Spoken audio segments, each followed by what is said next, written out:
Hello. Hi, Craig. How are you? I'm very well, thank you. Are you keeping well? I am very well. Thank you so much.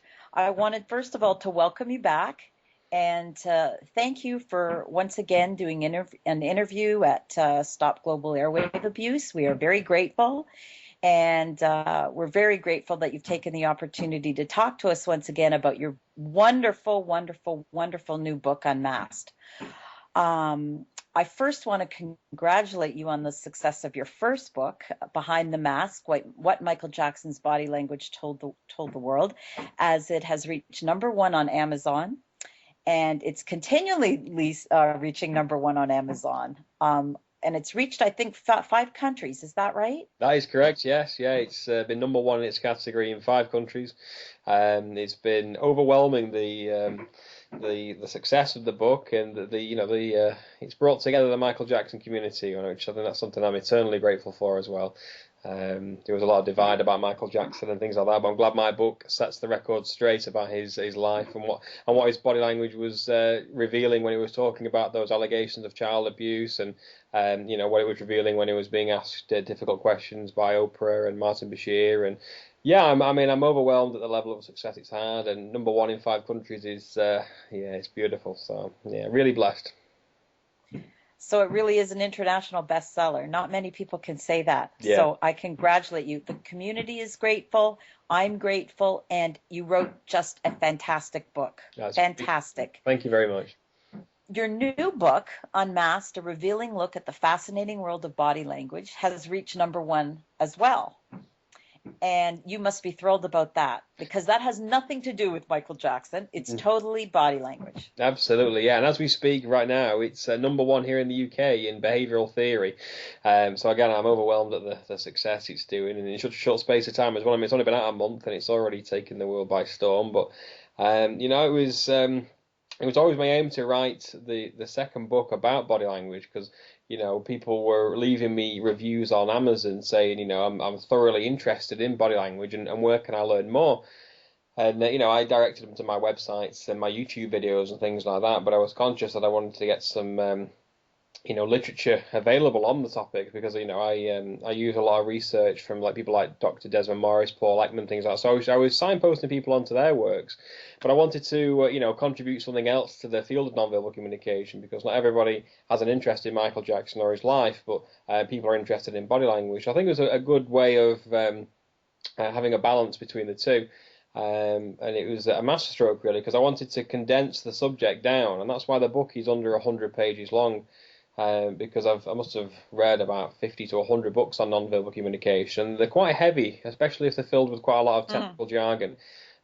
So I decided to do a little bit of research on the psychology of people who buy books and what kind of books they like to read. And the research I was doing was coming about that people enjoy reading books that are under 100 pages long. So I thought that's my starting point, is trying to condense a very sizable subject into bite-sized chunks and also make it a practical guide as well. And I think that's one of the reasons why it's doing so well. It's not a heavy, thick textbook, and it doesn't blind you with science. And I give you practical examples of how to use your newfound skills and apply them in real life. Absolutely. I loved reading it. It was very easy. It's a very easy to read book and it's very simple, like you said. I really got a lot out of it and it made me, when I look at people now, I kind of look twice. Yeah. So thank you for that. You have quite a following now and you have worked extremely hard to get it to where it is. Why do you think the interest of nonverbal communication and or body language, as people call it, is becoming so popular? Uh, an excellent question. I think that people tend to forget there is such a thing called body language. And I think once they read up on the subject, they're instantly hooked straight away. Because, I mean, who doesn't want to know when someone's, happy, sad, angry, frustrated without having to ask them? Because all those signs will be there being leaked out by that person's body language, either by their posture, their movements, their expressions and gestures. All these kind of movements have a very specific meaning. And again, it's all about educating yourself into what these meanings are. And that's the beauty about body language is because, throughout your daily life, you have to interact with other people.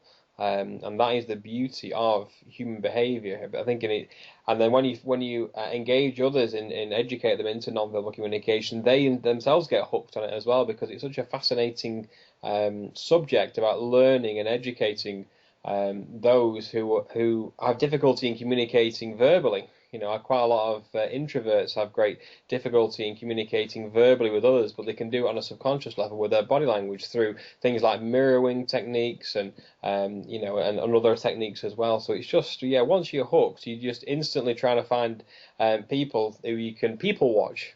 And again, that's one of the reasons why it's become so popular. And also the TV show Lie to Me has also helped with the popularity, especially in the modern era, with body language. But I have my concerns about Lie to Me, which I'll cover later on. But it's the beauty about body language. Once you understand the hidden meanings behind certain expressions and gestures, it's quite remarkable how similar everybody else's behaviour is like to yourselves. You know what I mean? Yes. We are generally speaking from the same race, or Homo sapiens. So we display a lot of universal behaviours, but we also display behaviours which are idiosyncratic, which means there are quirks and our mannerisms. And once we start to understand what those mean in our conversation partner, then we can better understand them on a verbal and a non-verbal level. So I think that's why it's becoming so popular. And I'm so glad I've been able to contribute to this wonderful subject, and the success is unbelievably humbling. Yes, it's wonderful. So was that your main reason for writing Unmasked? Was it to get people to sort of get a layman's way of sort of understanding the language? Absolutely, yeah. I think that the main reason for writing Unmasked was to contribute again to the field of human behaviour and human body language. And again, my intention was to write a short guide where you could utilise the techniques immediately. And I think that was the masterstroke because, like I said to you before, there's a lot of literature available on human behaviour and human body language, which is listed with either myths, misconceptions, a lot of filler, and a lot of unnecessary information. And I think, after speaking with friends and family and those who are already in the profession, I think Joe Navarro, who I'll come on to later, gave me some great advice. And he says that, trying to condense the subject down will bring in a new audience. And he was absolutely right. So I think that again was the masterstroke of writing Unmasked. You know what I mean? And it's I'm so glad Makes so much sense. It does, yeah, and that's the best part about it. You see, I mean, I could have avoided that advice and just wrote a book about human behaviour that was 500-600 pages long, and that would have been a problem for me because it would take me a lot longer to write Unmasked. So I wanted to get Unmasked out because Behind the Mask came out in October, and then I was conscious that people wanted more. You see, people really enjoyed Behind the Mask, and they wanted to see me write another book. You know what I mean? I didn't want them to leave it too long because they would forget the name. You see, so I was conscious that I needed to, while the going was good, it's a snowball effect. It is. You're Absolutely. right. Now, I just question, is that why you keep, no, I'm not sure, but you use Unmasked, and then, the body language for Michael Jackson was, you use the word mask in it. Is that something that you're going to continue if you do other books? I don't know yet. It's a great idea. Yeah, I think you're right. I think calling it Unmasked was a masterstroke again because it forms an association with people with the mask thing. It's like Craig James. Yes. Did you read Behind the Mask? Oh, you did the other one Unmasked because people remember it. You see, it's all about an association. I don't know if I'll do it for the third time. I'm currently writing another book which will be out in a couple of months. I'm not sure yet. I've not christened the title yet, but I don't know whether I'll cover the mask theme because I don't want people to think I've got some sort of fetishes with masks. Like that. My credibility goes out the window. I just wondered about that, but I know what you're saying. I know exactly what you're saying. You're right, but I like it. It's interesting actually because it was actually one of my clients who actually named the book because I had a great difficulty in naming the title for the second book, and I'd finished the book and it'd been edited and proofread and it was ready to go off to the publishers, and I still haven't got a name for the flipping thing, and it was sleepless nights, and then one of my clients who I see on a regular basis says, "Oh, Craig, you should use the mask theme." And I was like, I never even thought about that. You're right. And then we did some brainstorm, and it just hit me, Unmasked. And I thought that is exactly what I'm going to call this book. And then it wasn't my idea, it was somebody else's. So it just goes to show when you ask for help and you receive it and you take the advice, it's Absolutely. worth it. Absolutely. Yeah. The thing I loved about this book is it almost seemed at the beginning very personal to you. It was a very personal book, Hmm. and I loved in the preference of it. You told a wonderful story of how your meeting with a young deaf woman during your college years Yeah. brought you to the realization of how interested you were in the art of nonverbal communication. And I was wondering why and how the effect of this lovely girl has changed your life. And what would you say to her today if you were able to meet up with her once again?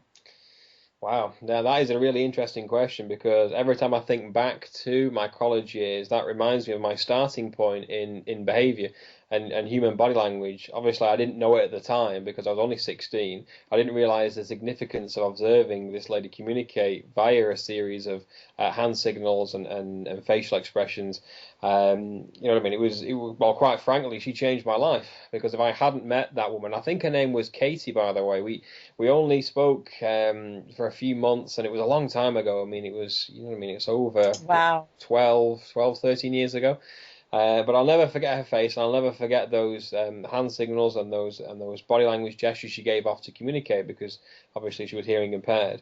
Um, but she changed the way that I watch people and I listen to them and I changed the way I communicate as well through my body language. And it was her behavior that sparked my curiosity, and now I'm a two-time best-selling author, which is quite unbelievable considering, I've only been in this profession for 10 years.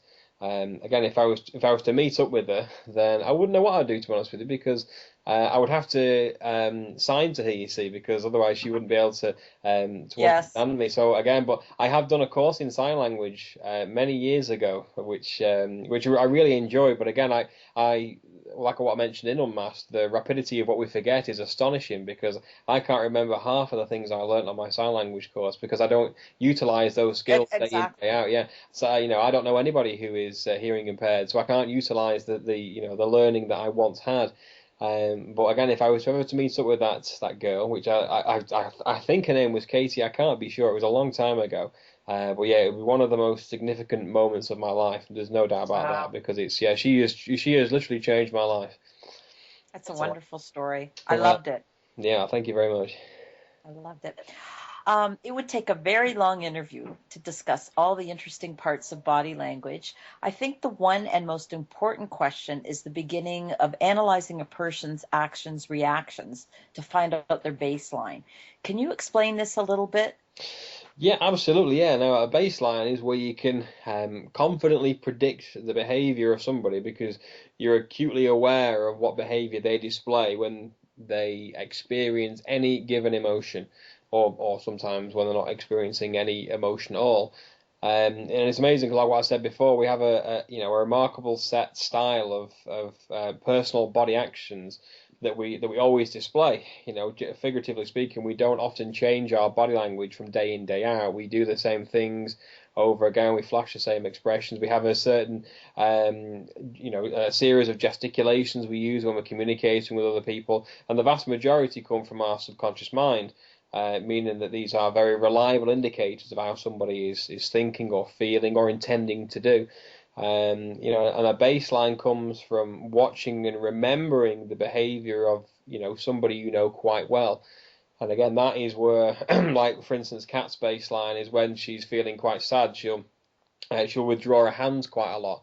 And she'll avoid eye contact, which is a classic indicator of sadness as well. So I'll know straight away when Kat comes home from work, if she's had a really bad day, I will know straight away because of the behaviour she's displaying is linked with the feeling of sadness because I've seen that behaviour before, you see. Yes, of course. Yeah, Yeah. and it's behavior, and if you remember the situations of why it happens, that is her baseline. You see, like just like I will have my baseline when I'm happy, when I'm sad, when I'm frustrated, when I'm angry, and it's how you predict behavior, and it's how you then communicate with that person because you know what their baseline is. You'll know if they want support or if they want to be left alone, or whether they want a hug or a kiss, and that is part of the baseline. It's about how you respond to the non-verbal behavior that they're sending out to you. And as long as you know what that non-verbal behavior means, you're in a better place to help them with their situation, or if they need space or things like that. And that's the importance of baselines. You see, it stops you having to ask if there's an issue, because you know if their issues are present by the behavior that you see in them. But we're always aware of baselines, because whenever I talk about this with my friends and I say, what kind of behavior does Chris do? And they go, oh, and then my friend Eric will go, oh, he always does this kind of thing. What does this mean? And I said, oh, well, that means this and this and this, but it's good that you've noticed that. So on a subconscious level, we're always scanning, our surroundings and our friends and our family. And it's amazing what kind of behavior we pick up from them that they display all the time. And you might realize it and you might not, but that's their baseline behavior. That's the behavior they display when things are normal. You know what I mean? And that's how. Right, and then that takes you into figuring out, certain things about them at certain times. Absolutely, Right? yeah. It's Yeah. when their Okay. behavior deviates away from what they do normally, that is generally speaking when issues are present. And again, that's Right. that's the beauty of the baseline. Right. You talk also in your book about myths in the realm of nonverbal communication. Many of these are what people believe to be truth. Can you explain one of the most common myths? Yeah, absolutely. I mean, from the research I did here in West Lancashire, it was still the eye contact myth associated with lying and deception. And the myth That's a is, big yeah, that is a bit. There is, amazingly enough, the research I did here in West Lancashire around Ormskirk, Skemersdale, Bursker, and Southport, firm belief that people look away when they are lying.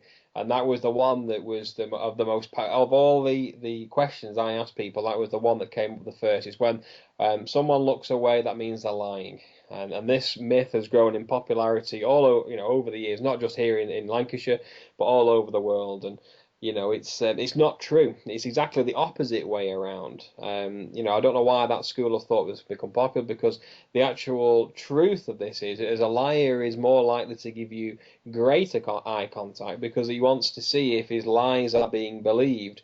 So naturally, they will start to increase eye contact during the lie, so they can weigh up whether their lie is being taken in by yourself on a verbal or non-verbal reaction, so to speak.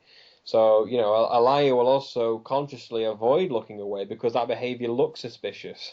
So they will purposely yes. avoid looking away. They'll purposely increase eye contact with you because they want to see if you're taking in their lies, you see. And that's an interesting point of view. People don't remember that. They're always looking for people who look away. And it's not, it's the other way around. And Humintel, the great training provider in the US, has done a lot of research on this with Dr. Frank and Dr. Matsumoto, and Dr. Ekman's done a lot of research on this as well, and Alda Vrish and many others. And it's interesting because the eyes communicate so much. We make less eye contact with people that invade our personal space, and we certainly make a lot of less eye contact when we're embarrassed. Yet on the other side to this, we make a greater eye contact with those we perceive to be of a higher status than ourselves. Like if we're in work and there's a hierarchy, and I'll engage in greater eye contact with my boss and his boss and things like that. You know what I mean? And same myth associated with eye direction as well. Again, this is another myth that's become quite popular in the modern era, is where a liar is supposedly looks up and left or up and right when they're fabricating a story opposed to recalling information. Again, there is no evidence to suggest that is the case neither. And again, this is the myth that I got sucked into many years ago because I read lots of literature on NLP, which is neurolinguistics, and it looked so convincing. And it's only when I started to delve into the subject on a quite technical scale on body language, and you realise there's actually no evidence at all that liars look a certain direction. And again, there was a study done from the University of Edinburgh last year which validates that claim. There's no association between truth-telling and deception in the direction the eyes go. And again, it's another myth I found is that people often thought that looking up and left and up and right was a sign of deception, where there is no single indicator of deceit. There are clusters of behaviour that have an association with deception, but nothing is certain in everybody.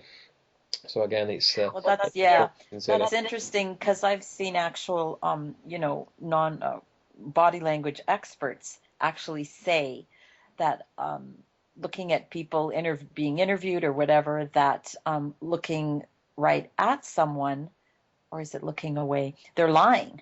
Mm. And you say the opposite. So it's very interesting Yeah. to see that. So your book explains a lot more myths in more detail, and it's great. It's really, really good. You discussed the TV show Lie to Me briefly in your book. I was wondering whether or not you felt this was an accurate portrayal of nonverbal communication, liars and facial expressions, etc.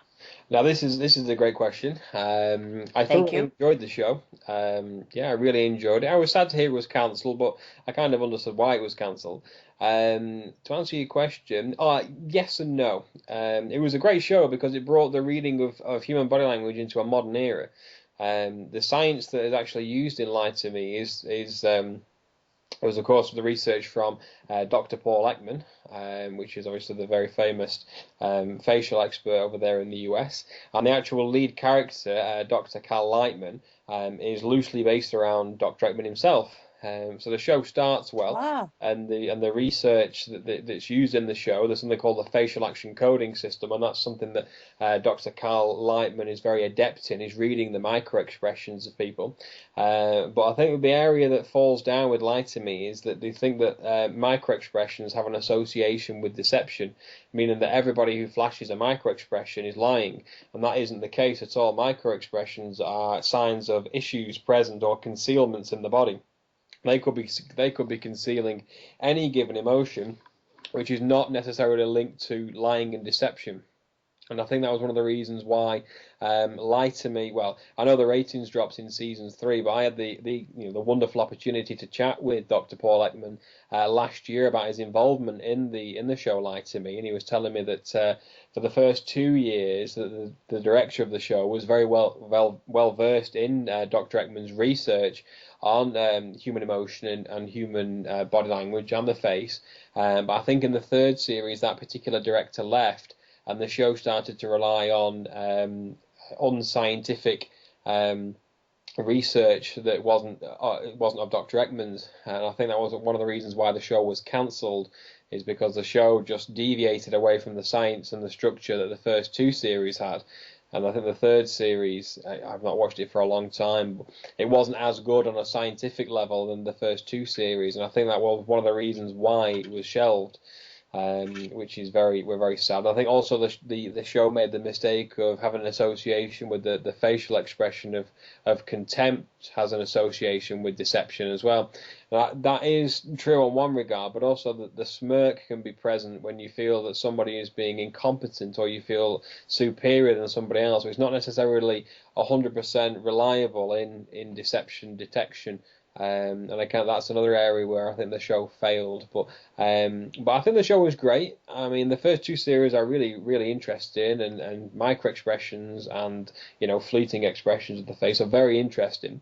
But I think take it with a pinch of salt. That's all I would say. It's not. Okay. Yeah. I know that in the book I didn't put it in the book, but Dr. Maureen O'Sullivan, if you type her name into YouTube and find her work with the TV show Lie to Me, she's quite critical of the show, but I won't get into that too much. But it's available for you to look at on YouTube if you're interested in learning more about the show. Okay, great. In your chapter on cultural differences, I loved your analysis of the nonverbal differences while visiting Ground Zero in New York City. It was wonderful and fascinating. Can you tell us a little bit about that visit and what you discovered while being there? Yeah, it's an excellent question. I went to New York City in Christmas 2010, so it'll be 3 years this year, and it was a thoroughly enjoyable experience. And if you remember from my book Behind the Mask, I put in the acknowledgements that I would take my missus to New York because I took a lot of time away from our relationship to work on Behind the Mask, because she reminds me daily that she wants to go to New York. So I'll have to deliver on that promise soon, otherwise she might leave me. Yeah, but it was very interesting, and especially with the heightened emotions of being at Ground Zero, which was a very sad time, I think, for everybody there.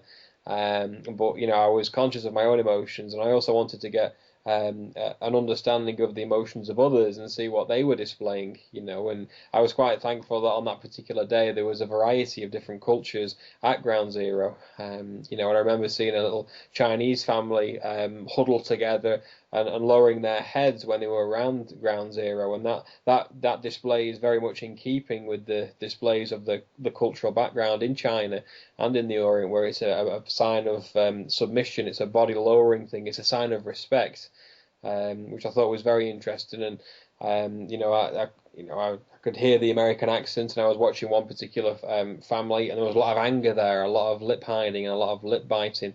And one thing I didn't put in the book actually was a bit controversial. Actually, while I was there watching this, there was a few street vendors selling calendars, believe it or not, and the pictures on the calendars were of the plane hitting the Twin Towers. And Oh my. there was nearly a fight broke out. It was unbelievable. I've never seen anything like it. And the anger in people's faces. I mean, I myself felt disgusted and angry, and I was in the grips of an emotion at that point because I've never seen anything like it. Here I am trying to pay my respects, and without being too obvious of looking at other people's behaviour and engage their reactions to what's happening. And then there's these street vendors selling these deeply offensive calendars of the plane hitting the Twin Towers. I couldn't believe it. I was just shocked, and you know what I mean. I didn't put that in the book I because can't believe it. I didn't want to offend or upset anybody. That wasn't Yes. intention, but it was something that was just deeply appalling. And then I felt my emotions heighten. Then you see, I was already experiencing a great sadness at being at Ground Zero because at the back of the Twin Towers, there's a church there as well. And one lady was telling me that during the aftermath, the church was undamaged.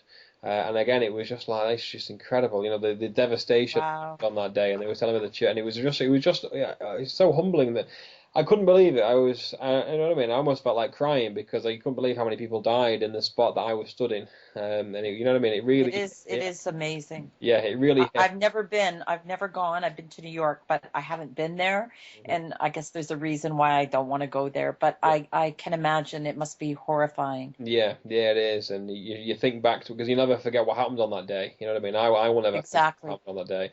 When you're talking that's now 12 years ago, and and I still remember, and it's still fresh in my mind, and I'll never forget that. And again, being at that place where it happened, my emotions were just on overload, and it was it's any wonder that I saw a lot of anger from the Americans and that the Chinese family bowing their heads. I mean, it was very significant behavior, and it was it was very sad, and but then I love the way you added that into your chapter. I thought it was very well done and very respectful. So that was really nice. Thank you very much. And then I had another problem on the subway as well, which is more comical than anything else.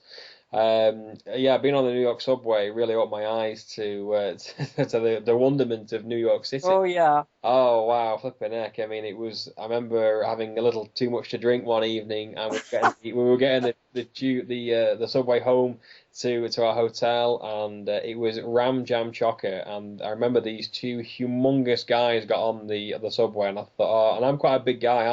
I'm 6'2". I'm a big guy, and these two guys got on there, and they dwarfed me. They made me look like a midget. And they came and stood right next to me, and I remember one of them flashing me a really forced smile in acknowledgement that the fact he's going to have to stand literally as close as a cat would stand to me to kiss me. That's how close he was, and this guy was humongous. And I thought, if this guy started a fight, I wouldn't last a second because he was like a bodybuilder. He was massive. And I wanted, my instincts was to make a territorial display of literally widening my stance so I'll take up more room so he wouldn't hurt me. And that's my subconscious kicking in. But once I couldn't do that because of the space I was in, I found myself hunching down, which is called a turtle effect. And it's where you lower the head and you raise your shoulders up, and you're almost trying to subconsciously make yourself smaller. But if he was thinking of attacking me, that's the perfect behavior an attacker is looking for, is somebody who looks weak and who looks submissive and looks like they're not prepared to defend themselves. So my subconscious is almost letting me down in some regard. But thankfully nothing happened and everything passed off well, and I think they got off at the next stop. But it always triggered in my mind. Just a crowded subway. Yeah, exactly. Yeah. It's always something that was triggered in my mind that I consciously tried to make myself bigger, but in the end I couldn't because I was penned in like a sardine on that subway. So it happens here too as well. It's tough. In your book, you developed case studies, which I thought were unbelievable. It was so well done because it made it so much easier to understand. But you developed case studies on certain scenarios, and as a layperson, to figure out that one must be able to look at a situation before making any type of analysis. I thought it was really interesting. It's not just about reading a person's eyes, body, it's about being aware of things around you. Why did you decide to go the route of case studies, and did you feel it would be the simplest way to get the reader to understand certain scenarios? Yes, you're right. And I added the case studies in there because I know people are itching to use their newfound skills immediately. And I thought the best way to do that was put some Ah, practical examples in the book where as soon as you put the book down, you can go and utilize the skills you've just read in the book to practical, applicable use. And that is the reason why, because I've like I said to you before, I've read many books on human behavior, and it's amazing how none of them give real life examples about how you can go and use your skills that you've learned. So I thought that was, again, was a masterstroke of doing that. And I also thought that it would be quite a redundant subject if I just wrote about human behavior and human body language and didn't give you any examples, then it would be a bit redundant, really. You'd read it, you'd think it's interesting, but then you put it down and you wouldn't think at all to utilize the skills, you see. It would be an interesting read, but that's not what I'm after. I'm after you to utilizing the skills you just learned in the book and then put them to good use and then educate other people. Because there's a it lot. was great. Because It was great. because like I mentioned in the book, there's a lot of myths associated with body language, and if I can educate you the science and the research behind this wonderful subject, then you're educating somebody else on the right way to read body language. And again, that was something I wanted to do because I want to dispel the myths that are out there on human behavior, and the best way to do that is to educate people in the right way to read body language and the right way to educate others, and avoid the myths and the pitfalls. And, eventually it will snowball and then people will start to think that, oh, actually, yeah, I've read that book from Craig Baxter who said that lions don't look away, they look at you. And it's things like that. And it was the best way to get the message out there by putting case studies in there, and especially on one of the case studies was, how to spot when someone lies to you and spotting lying and deception, and give you some research techniques. And again, the same with the job interview. I mean, these things that I love that one. That one was actually my personal favorite. yeah, The exactly, job because interview. It was great. yeah, because the job interview was the first thing I wrote, actually, because it's so necessary in today's society. With much of the developed world in recession and people, especially here in the UK, redundancy is at an all-time high, unemployment's at an all-time high as well. So there's such impetus to go out and find work, and obviously money plays an important part in the quality of life that you have. And if I can educate those in how to make a good silent impression during the job interview, then you can go and use that skill straight away if you are unemployed, to go and find, get yourself an interview and then coach yourself into becoming better at doing interviews. And even if you just apply the steepling gesture now and again, that would look a lot better than if you didn't do that, you see. And that might just be enough to get you that job. Don't forget, it's all about first impressions on job interview. Naturally, you've got to have the right resume and the right CV, but if you can nail your body language on that, then you've got a better chance than if you didn't rehearse your body language or if you went in unprepared. So again, it's giving something back to the reader as well. I'm conscious that the success won't last forever in human behavior. But if I can write something that someone can go out and use straight away, and then gain employment by what I've written in the book, then even if I just reach out one person, then it's what I mean. It's enough for me. Because I was actually going to add another third case study in there about flirting and dating. And I was mulling it over and I was umming and ahhing it, but I'm actually in the future I'm going to write a big book about flirting and dating and the signals and the gestures and the expressions that are displayed during courtship and dating and marriage and things like that. So I was going to test the water and just whet the appetite of me reader, but I thought I don't know whether I should do this. I think I'll just stick to two case studies. And if I do have one regret of Unmasked, and it is that I should have added a little bit about flirting and dating in there just to cover that aspect as well, because I might have got more of a readership with the flirting and dating, because it is a big area, but that will be something I will cover in more detail later on in my career. I also wanted to ask you a question. It's about academics. I understand that some of your body language expertise has been used in schooling. Is that right? Yeah, that is correct. Yes, yes. I think it was the University of, I think it was Miami-Dade. Um, Very exciting. Absolutely, yes. And yeah, it's being used there. I think it's in this semester to analyze Michael Jackson's body language. Yeah, and I mean, it's quite unbelievable when I had the email sent through to me saying, the professor there asked me if he could use my research into Michael Jackson's behavior in his classroom. It was like, absolutely. I mean, that's just incredible. You dream about What things. an honor. Yeah, Yes. absolutely. So yeah, so it is true. Yeah, Behind the Mask is being used currently at a university in Miami.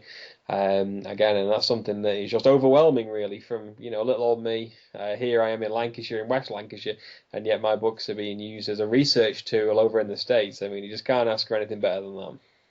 That's awesome. I know, Craig, that you've interviewed many of the top body language experts. We've talked about this in the world. Can you name a few, actually, maybe even one that really has made an impact on your life of all of them? Who's really made the most impact? Wow, that's a difficult question. I'm blessed to have interviewed over 25 of the world's leading experts in human behavior, human emotion, body language, lie detection, you name it, and all of them have contributed massively to this field, and it's a real pleasure to showcase their contributions on allaboutbodylanguage.com. But to try and single one person out, I You mean, don't have to single anyone out. You yeah, can name a few, that Craig. is tough. I think if I had to really narrow it down to probably three, I'd probably say the three would be Joe Navarro, Dr. Ekman, and without a shadow of a doubt is Dr. Morris. Joe Navarro, former FBI agent, and he Yes, put I've read some of his books. yeah, I mean, Joe is a serious legend, and I'm forever indebted to Joe for the advice he's given me over the years. And yeah, but he put the application of nonverbal communication to practical use during his time with the Federal Bureau. And if you type body language into Amazon here in the UK, his book, What Everybody Is Saying, has been number one for many years, absolutely many years. Wow. And yeah, and it's yeah, he's a very good job. But it was quite interesting actually because many years ago I actually submitted an article on body language to Joe. And it was many years ago, and he sent it back to me with some really sharp criticism. And I was just like, I was taken aback by it, and it was my emotions were triggered straight away. I was angry, I was very unhappy, and it left me never wanting to write another thing about body language. And I left it for a couple of days, and I was furious, and I was in such a bad mood for a couple of days. And then when I actually opened my inbox again and actually read what he'd said to me, it was different than what I actually perceived he said. Yeah, he was unhappy about the things I put in there, but he gave me a lot of amendments, and he gave me a lot of areas to concentrate on. And again, it was after I got out of the emotion that I felt at the time, which obviously my behaviour wasn't necessary because what Joe actually had put in the email was very helpful, but I didn't see that at the time. And again, that is the beauty of emotion. So I'm forever indebted to Joe because he's put me on the right path. Because like I mentioned before, Interesting. there's a lot of myths associated with body language, and these are the myths that I got sucked into many years ago when I was just starting out with human behavior and human body language. Because there's a lot of books associated with body language myths, and I fell into that trap. And I'm glad Joe pointed me in the right direction many years ago. Otherwise, I might be educating people now on the unresearched, unscientific realms of body language. But it's interesting coming back to emotions, and the second person on that list is Dr. Paul Ekman. And his cross-cultural work on facial expressions revolutionized the topic. And it was his research on the seven universal emotions and how we look at other human beings. Again, it just revolutionized the topic. Again, and his involvement in the TV show Lie to Me. And that helped with the popularity of that show over the last couple of years. And Joe still and Dr. Ekman's still going. I think Dr. Ekman's in his mid-70s, I believe. And I interviewed him last year, and his books are Yes. remarkable. You know what I mean? Emotions Revealed, Unmasking the Face, Telling Lies. These are Classic books on the subject. You know, I'll be forever indebted to Dr. Ekman for his advice that he's given me over the years about which areas to concentrate on, which to avoid, and you know, just to be granted half an hour with him was just, you know, incredible. Honestly, really incredible. Little old me from Lancashire being interviewing one of the world's leading experts in human emotion. I mean, this guy's met the Dalai Lama, he's met the lot. So yeah, it was really quite humbling. But if I had to narrow it down to the one, again, it's got to be Dr. Desmond Morris. I mean, this guy was the reason why I got into human behavior in the first place. Obviously, it was watching Katie's sign language that encapsulated my interest when I was 16. But it was his books that I read on the topic. You know, it was like the human animal, you know, the naked ape, people watching.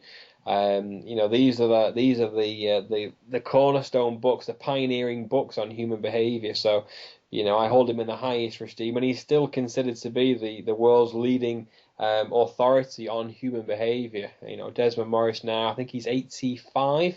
You know, and I'm in regular contact with him now as well. We email now and again. He sends me photographs. How exciting! Of you know, various of his favorite body language pictures, and we've got a really good connection because obviously he's a zoologist, so his study of, you know, animal behavior is legendary. You're talking the guy's authored 50 books, and I have two Bengal cats here. Well, me and Kat do, and you know, and they're so sweet, I might add. The Bengals are incredible. They look like leopards because they come, you know, many years ago from the Asian leopard cat. And I think Desmond Morris is a big cat lover because obviously he wrote Cat Watching and a few other books on cat behavior.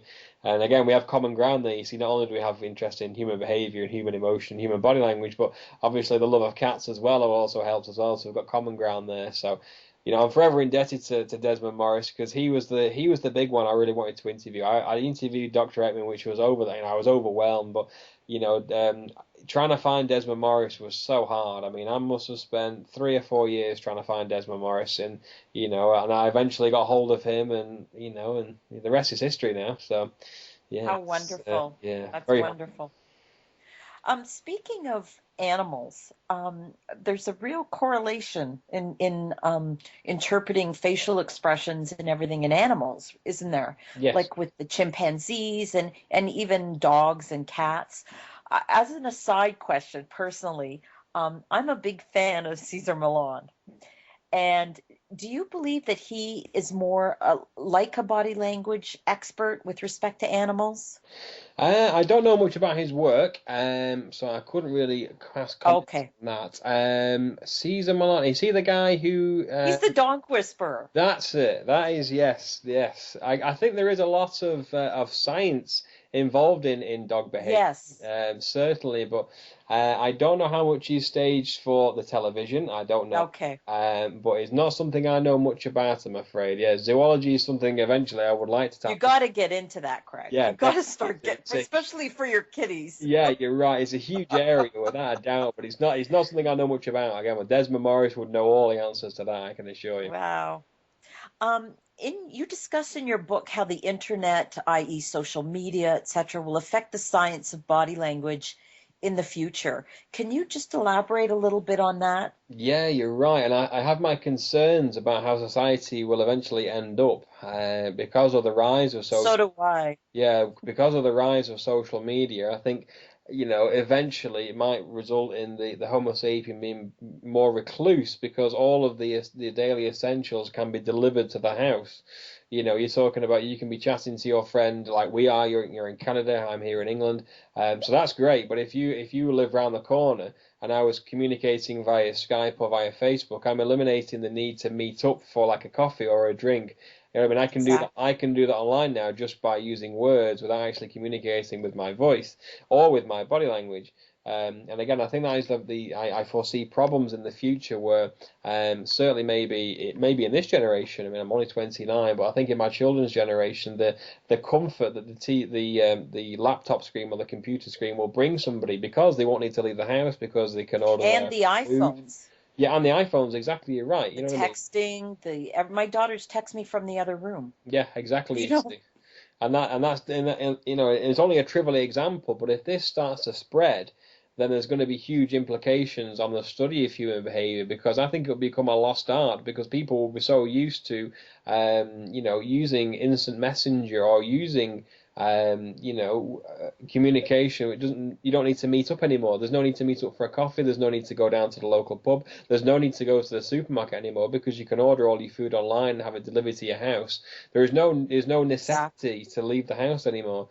And also, Craig, it can also mean words are often very, very strong, and you may not mean them a certain way, Yeah. but this is how things start to get out of go wacky. Yeah, you make an excellent point there, and that just further illustrates the problem I foresee with social media. And again, I was writing another book before I started on this emotional book, which I'll come to later. And again, I was thinking about if all these kind of technologies now are geared up to communication, eventually there's going to be a huge problem, and there's going to be an overload of electricity and things like that, and it'll only be a matter of time before the electricity companies, their generators and their power stations, will start to reduce in power, and eventually there might be so much demand for electricity in the homes that there'll be such a problem that electricity firms won't be able to cope, and then their servers will break down, and then there'll be no electricity for anybody. And then there'll be a problem because then you'll have to go outside and then you'll have to communicate with others, because if there's no electricity in your house, there is no way you can communicate with anybody. You can't charge your phone up, you can't use the computer, you can't use your laptop unless you have a generator. But if you don't, then you're stuck, and then you've got to resort then to human behavior, human contact, and that's something that you've missed because you've been using the internet to rely on communication. So again, it's going to be very interesting to see how it all ends up. I think the demand for energy that these devices are going to need eventually might be the downfall, but we'll have to see how it all ends up. That's why you got to keep writing your books. Yes. So we can read. Yeah, absolutely. It's always so important to read, because I can't look at the computer all the time. I like to have a book in my hand, and I like to, whenever I buy your books, they're always, I like to have them hard, an actual book. Yes. Because I just like the feel of it. So it's important. Go out there and buy the books. Brilliant. You have said that something that fascinates you is how subconscious and immediate emotions work together. Can you explain this? Yes, absolutely. Now, emotions are reactions that seem to be very important to our welfare, and these happen subconsciously and immediately. To give you an example, I was driving home from work last week on Wednesday, and some mindless nitwit pulled out right in front of me as I was driving home. And before I had a chance to consciously consider the situation, my subconscious had moved the steering wheel out of the way of the car in front of me, who'd pulled out of me. I'd applied the brake, and all this happened roughly in about 4/5 of a second, something immediately as fast as that. And that just triggered my emotions then to write another book about emotions, because it's amazing how our emotions are constantly scanning our surrounding, and this is called our emotional alert database. So our subconscious mind is consciously scanning our surroundings for any threats or any perceived dangers, and it will change our body language, to adapt to that situation. And each emotion has its own set of behaviors. And again, it's each set of physiological behaviors, like with the fear response that I felt. I would have flashed fear on my face instantaneously. I wouldn't have had to have consciously contracted those facial muscles. My subconscious mind would have done it for me. Again, the same way it elevated my breathing rate and elevated my heart rate. So the experience that I felt fear, my body is telling me to be alert, and that's why it's elevating my heart rate. It's giving me pupil dilation, it's elevating my breathing rate, and it's diverting blood to my legs and my arms, ready to if I need to fight or flee. And that is the beauty of emotion, and that's why I'm writing a book about emotions, because it's something not a lot of people really consider. We're not always in the grips of an emotion. Emotions generally come and go, but when we are in the grips of emotion, it's interesting the behavior that we display. And that is the beauty about emotions, because behavior and emotions are directly linked together. You see, it's really interesting, and again, that all comes in. That is interesting. Yeah, and it's the universal facial expressions, which we're talking about, Dr. Ekman, that there are generally considered to be 7 universal basic emotions that we all feel and flash on the face. Happiness and sadness, the two that link together. You've got disgust and anger, fear and surprise and contempt. And these are the seven basic emotions that we all flash regardless of age, gender, ethnicity, culture. If you were to go to the indigenous tribes of Papua New Guinea, if someone was to flash you disgust, it would be the same expression that if it was a German banker, or if it was somebody Australian, South Africa, British, Canadian, it would register on the face in the same way. And that's the beauty of emotion, because some emotions are universal like that, whereas some emotional sensations are different. Like for instance, I'm frightened of heights. That gives me the fear response, whereas my dad is okay with them, whereas my dad doesn't like spiders, whereas I'm okay with them. It's interesting how we have universal triggers for emotion, but some things are specific to us, like phobias and things like that. And it's quite compelling, really, that how we can identify with people because of the emotions they display. You know what I mean? And like I said before, each emotion has its own unique signals, with the most identifiable being on the face and in the voice. But again, it's also interesting about emotion. It's how we display them. We display emotions differently when we're with our friends and family than we are at work with work colleagues. And it's the management of emotion again, which is also very interesting. And it's thoroughly interesting stuff. And that would be a great book. Yeah, I'd buy that book. Yeah, fantastic. It would be a really good book. Brilliant. My final questions, Craig, are for Michael Jackson and the MJ community. And I know you've spoken about this a number of times on the radio shows and everything, but I really wanted to cover your book, first of all, because it's such a great book. But just as an aside, I know you did a body language analysis of Wade Robson, who is now accusing MJ of molesting him for a period of 7 years. I don't need you to go into a lot of detail, but I would love if you could delve just a little further into some of the major things that you found, that why you came to the conclusion that you thought he was being totally untruthful. Well, you make a good point, and it's something I've done a lot of research on in the last couple of weeks, is Wade Robson's behaviour. And I think, before I go any further, that the idea that a child sexual abuser would have as their first witness, in the 2005 court case, somebody who they have sexually abused for 7 years, just speaks volumes about these allegations. I don't see any truth in them, and it's Wade Robson's behaviour that reveals, in my opinion, that he is being untruthful about these allegations. And he makes a lot of what are known as emblematic slips, and these are the gestural equivalents of like a slip of the tongue. And it's brought about by these asymmetrical shoulder shrugs.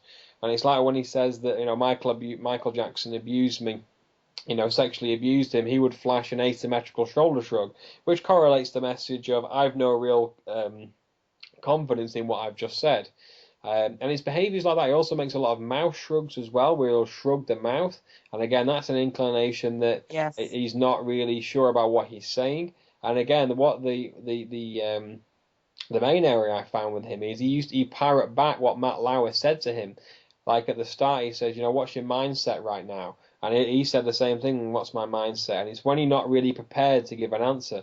And the most significant part of that is when Matt Lauer asked him, did Michael Jackson sexually abuse you? And then Wade Robson just instantly parrots back and he goes, yeah, Michael Jackson sexually abused me. And it's things like this where he's unwilling to give any more information about his testimony. And again, that to me is a real inclination to somebody's having difficulty in describing what happened to them, because in my opinion it never happened. And he knows that, and I think that's why he's parroting back those sentences. He should be elaborating on this kind of testimony. I remember that part, and that was when Matt Lauer asked him a number of questions in a row without allowing him to answer. Yes. Is that the one? I remember that. Mm-hmm. That's the problem, you see, and he should be elaborating. But even when he was elaborating, like I said to you before, we have something called an emotional alert database, which triggers certain emotional responses. And now you'd think that being abused for 7 years would trigger a really deep, heightened emotion in somebody. But when you watch Wade Robson's behavior, there is no alert database that's being triggered internally. His subconscious is not reacting to Michael Jackson's name. And that's interesting, because if he had been, in my opinion, been sexually abused by Michael, there would be disgust there in his face and his voice. There will be anger, there will be shame, there will be sadness, there will be a whole host of negative emotions, and there is none whatsoever. There is no flashes of any concealed emotion through Wade Robson. And again, that for me speaks volume, because those kind of memories that he would have over a 7-year period would instantly, fill his autonomic nervous system, which is the subconscious part of our body, the things that we can have no control over. They would have been inundated with sensations and emotions of negative emotions like disgust, anger, shame, and sadness. They will be leaking out in Wade Robson, in his voice, his posture, his expressions, his gestures. There is none of that at all. And again, often, like I said before in the interview I gave to Dr. Gross, it's sometimes the absence of emotion is more revealing than the presence of emotion, because we can train ourselves to say whatever we want, but often we find it great difficulty to convince our body language that what we're saying is the truth, and that often shows with the lack of behavioral movement. And again, it's something I said in the interview, that when Wade's talking about his breakdown, he's very animated, his speech rate is clearer, he sounds more confident. And I think that he's telling the truth about his breakdown, but I don't believe that it's Michael Jackson that caused his breakdown. I think it might be something else. Yes. And again, it's something I said before, that liars often suppress their gesticulations because they aren't sure about which gesticulations are natural to them, so they will naturally suppress them.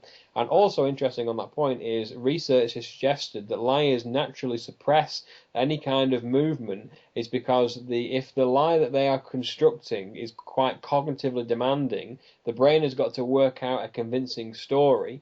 And with the so much work happening in the brain, it naturally reduces your behavioural animation, because there's so much going on in the brain, it can't process the words and the behaviour at the same time. It's too difficult. So if you watch the interview back again, you'll notice how he's animated talking about Michael, but yet when he's talking about the breakdown, he's very animated.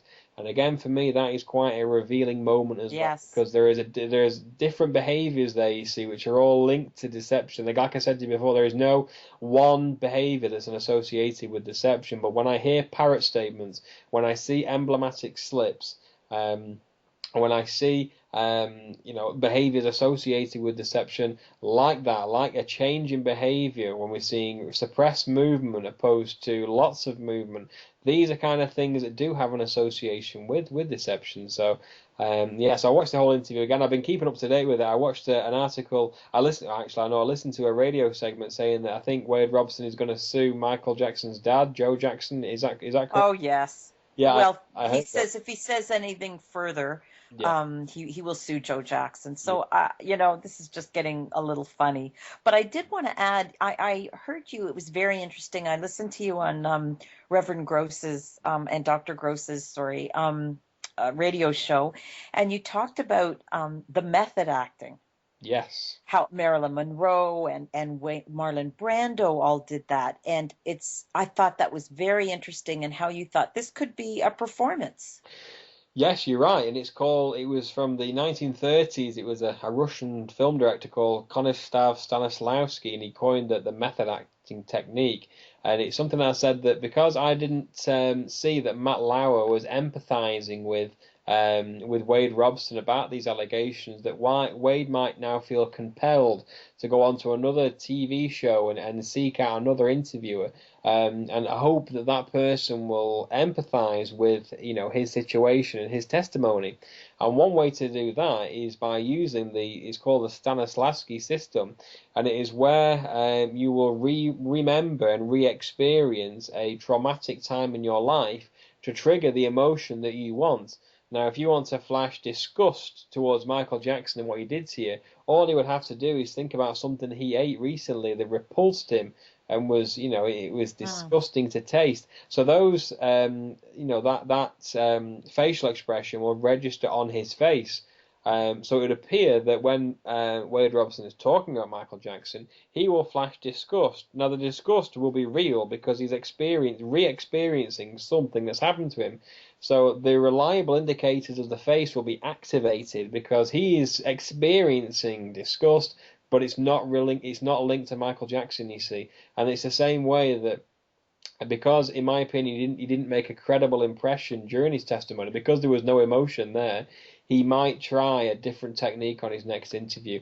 And you know what I mean? And if he's savvy, because again, he's an actor himself, Wade Robson, he's been in the public eye for a long time, and he's a choreographer and stuff like that. So he'll be well versed in different acting techniques. If he utilizes this technique, then it'd be very difficult for me to spot any problems on that.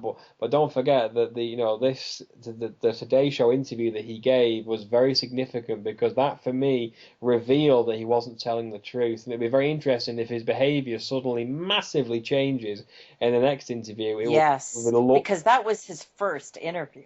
Absolutely, yeah. So it would look suspicious if he utilized this technique, but it's something I wanted to mention before he was to do another interview, because people might go, "Oh, look, he looks actually really credible now. He looks like he's really angry and really disgusted." Yes, but he might be thinking about something else when he's saying that thing. So it appears that he looks angry, he looks disgusted, he looks sad. He might just remember something in his mind that that triggers that emotion. But again, you've got to be quite highly skilled with that, so especially with the cameras being on him as well. I mean, he's got to get his micro expressions in the right place, and micro expressions are from our unconscious mind. You can't consciously control that kind of immediacy on the face, the micro expressions, because they can flash up to 1/25th of a second and things like that, and that is something you definitely cannot consciously control. There is no way you can move your facial expressions consciously that fast. Yeah, he seemed very relaxed to me, but that's just me.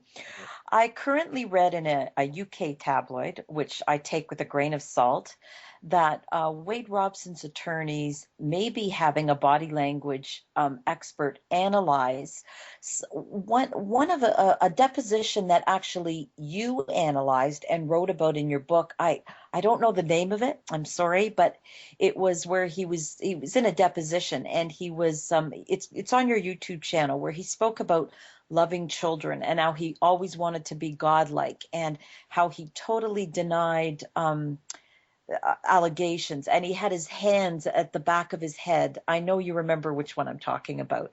But why do you think, if this were true, Robson's attorneys picked this particular interview?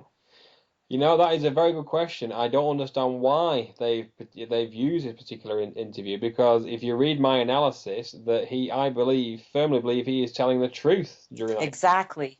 I think it was a 1996 police interview. Yes, that's the one. Yeah, and it was the News of the World one. And you're right. And there was an interesting point there when I think he was asked, did you sexually abuse? I think it was Brett Barnes, I think, and he flashed surprise there. And again, and then it was like almost in disbelief. Now then, those are reliable muscular contractions that Michael Jackson flashes on his face that have an association with surprise. There's no way around that. There is no contrasting argument, you see, with that, because his facial expression is surprise, and that's the kind of expression you would expect to see on somebody who hasn't committed those acts. You know what I mean? He's just surprised that somebody would even consider making such an allegation, a ridiculous allegation, about this. If I, like I mentioned in the book, if Michael Jackson had committed that, he would have flashed a different expression. He might have flashed a contempt smirk. He might have flashed fear at the fear of getting caught, and he's been rumbled and things like that. But again, I don't understand why they're going to focus on this interview, because I have covered it, and it'd be interesting to see which body language professional covers this interview, because I have covered this interview, you know what I mean? And I've covered it in great detail, and I've given lots of examples during that segment that I rely on evidence from people like Joe Navarro, Desmond Morris, Paul X. Yes. I back up my observations with the research. And even the gesture of him putting his hands behind his head, which is so, I remember it so vividly, you sometimes think, oh, why would he do that? But you knew. You said, this is not what you think it is. Yeah, that's exactly right. It would appear that, that kind of behavior has an air of superiority and an air of arrogance about it. But when I've watched it again, it doesn't. It's more of a case of disbelief. And again, it's even more interesting because he doesn't need to make a credible impression on the police investigator. You know what I mean? That kind of behavior is natural to Michael Jackson. And again, I don't see in any way, shape, or form that he is telling lies or telling a deceptive story during that interview. But again, like I mentioned in the book, I only saw a brief segment of the video. I think the actual video is an Yes. hour and a half long, and I only saw, I think it was only like 8 minutes or something like that. But the 8 minutes I did see was very revealing to me. But it'd be interesting to see what conclusion that somebody else would glean from that interview that I did, because I firmly stand by the analysis that I gave for that particular interview, and I'll, you know what I mean? Well, it could be Dr. Glass. Is her name Dr. Glass, or is it? Yes, Dr. Glass. Yes, it is. Yes, it could be her. Who knows? Okay, right. Well, I shall Who look. knows? I will look forward to reading it. Yeah, I'm anxious to see, and it may be true, it may not. Let's hope not, but we'll see. Okay. It will show the world. Is there anything you want to add, Craig? Is there anything you'd like us to know about your new book or about something in the future that we would love to hear about? Yeah, well, amazingly enough, I've actually started a new book. A couple I'm of not amazed. Yeah, a couple of months, and it was all about how we develop emotionally and physically and mentally throughout the different stages of life, and that's what it was about. But it was after analysing Wade Robson's body language, and it also mixed in with the character, well, the near character that I had driving home from work, that just made me realise about the importance of emotions. And I said to my missus Kat, I said, you know something, I'm going to scrap that book about how we develop, because there's a book here about emotions, and I think Wade Robson's behaviour has spurred me on to write about the importance of emotions, and often it can be the Amazing. absence of emotion that can often be the most revealing.